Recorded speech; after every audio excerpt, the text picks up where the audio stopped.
तुम्हारे पास सिर्फ एक ही हथियार है अपनी ज़िंदगी बदलने का, वो है एजुकेशन।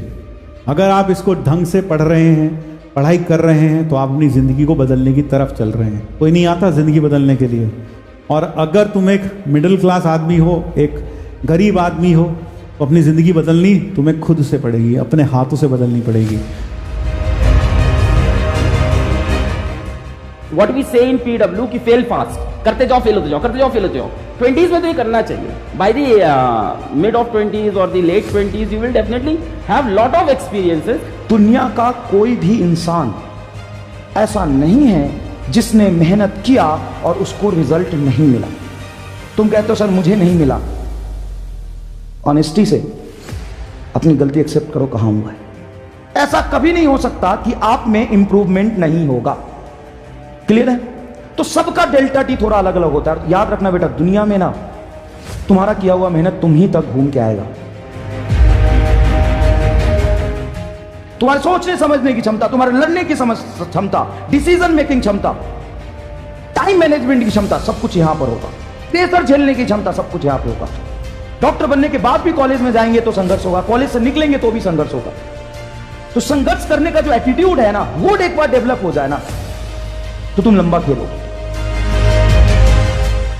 तो यहां से बेटा मैं सारे टीचर्स की को रेफरेंस लेके ही बोल रहा हूं। एक बात जो सारे टीचर बोल रहे हैं, यहां से डरना नहीं है। अगर डर गए तो एफिशिएंसी घट जाती है। ठीक है, तो अपने अंदर की ये वाली आवाज को दबा दो जिसमें वो कह रहा है कि तुम्हारा इस बार नहीं होगा। कि एग्जाम बेटा मतलब जितना डरोगे ना, जितना डिप्रेस होगे, उतना आपको हिट करने वाला है। मतलब वो आपको जीतने नहीं देगा। बिना डरे, बिना मतलब किसी तरीके से घबराए, अगर आप खुद को स्ट्रांग बनाते हुए पढ़ोगे ना, तो हमेशा जीत जाओगे। ऐसी 2-3 चीजें होंगी जिनसे आपको प्यार होगा जीवन में, जो अच्छी लगती होंगी करना, और उसमें से कुछ मत छोड़ो, तीनों चीजें करते रहो। पहली बात तो for a long period of time keep doing it. भाई देखो, कोई भी कंपटीशन आपकी लाइफ या आपके रिलेशन से बड़ा नहीं होता है।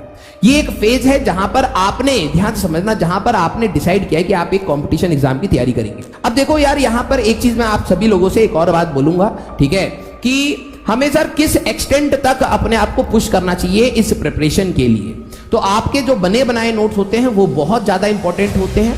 आप उसके बाद जब रिवीजन करें या प्रैक्टिस करें, तब आपको नोट डाउन करने की कोई जरूरत नहीं होती है, क्योंकि आपने इलेबोरेट पूरे अच्छे से फॉर्म में अपने नोट्स बना रखे हैं। अगर कोई भी दिक्कत आएगी तो आप उस टॉपिक को अच्छे से वहां से रिवाइज कर सकते हैं। बेटा, आप में से बहुत सारे बच्चे बहुत ज्यादा टेंस हैं। टेंस इन द सेंस कि उन्हें काफी स्ट्रेस हो गया है एग्जाम को लेकर। और मेरे को ऐसे मैसेज बहुत आते हैं बेटा बच्चों के कि सर 280 आ रहे हैं, 320 क्यों नहीं आ रहे। अपने आप पर सेल्फ बिलीव लाएं अब धीरे धीरे कि नहीं मेरा होगा, सिलेक्शन होना चाहिए। क्लियर है? डिप्रेशन में मत जाएं। और मोटिवेशन कहाँ से आती है? आपको सिर्फ एक जगह से आती है, अपने पेरेंट्स से। तो वहां से अपने आप को मोटिवेट रखें, बिल्कुल परेशान ना हो, आपका सिलेक्शन जरूर होगा। क्लियर है? ये हमारी ब्लेसिंग्स हैं और बेटा हम लोग बच्चों के लिए हमेशा प्रे करते हैं।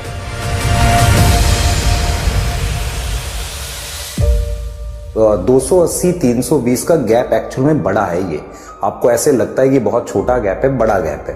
ठीक है, क्योंकि ये सिर्फ 40 नंबर नहीं है। कहीं ना कहीं आपकी कुछ टॉपिक्स में प्रॉब्लम है जिसके क्वेश्चन आप लगातार गलत कर रहे हो। आप जरा उन टॉपिक्स को आइडेंटिफाई करो और रिवाइज करने की कोशिश करो। नोट्स बनाने हैं, यस आप जरूर नोट्स बनाइए भाई। Notes is important, notes is important. अब बात क्या होती है कि उतने कम टाइम में जब आपका टाइम मैनेजमेंट की बात आती है, तो वही बात है, आप बैक टू स्क्वायर वन जाके अपने सारे नोट्स को पढ़ने से बेटर है कि आपने उस नोट्स में से जो शॉर्ट फॉर्म या क्रिस्प फॉर्म निकाली है, उससे अगर आप रिवाइज करेंगे तो आपके लिए ज्यादा बेटर है।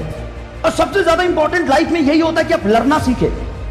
डॉक्टर बनना इज नॉट इंपॉर्टेंट, संघर्ष करना इज इंपॉर्टेंट। जब तक आप संघर्ष कर रहे हैं तब तक आप जिंदा है। मैं सिर्फ अकेले के मेहनत के दम पर मैं तुम्हें इतना मजबूत बना दूंगा ना कि आज तुम अपने आप को यहां पा रहे हो ना, आज से 6 महीने बाद सिर्फ तुम लेक्चर देख लो, अगर तुम कामचोरी भी करोगे ना तो तुमको यहां बना दूंगा। सेल्फ स्टडी भी तो बहुत इंपॉर्टेंट चीज है ना। तो सेल्फ स्टडी भी आपको बहुत बढ़िया करनी है। जितना भी पढ़ा रखा है, जितना भी रिवाइज किया हमने, जितने क्वेश्चन किए हैं वो करो। आपके हम टेस्ट देते जाएंगे, आप टेस्ट देते जाना, है ना। आप कभी भी रिवीजन मोड में जाते हैं तो आप अपने ही नोट से पढ़ेंगे, क्योंकि उसका एक और छोटा फॉर्म आपको रिवीजन में मिलता है। तो आपके इलेबोरेटेड नोट जो है वो ज्यादा इंपॉर्टेंट है। और देखो यार, रिकॉलिंग आपकी तब होगी जब आपने जो चीज खुद से लिखी है उसकी रिकॉलिंग आप अच्छे से कर पाएंगे। कम टाइम में आप ज्यादा चीजों को रिकॉल कर पाएंगे।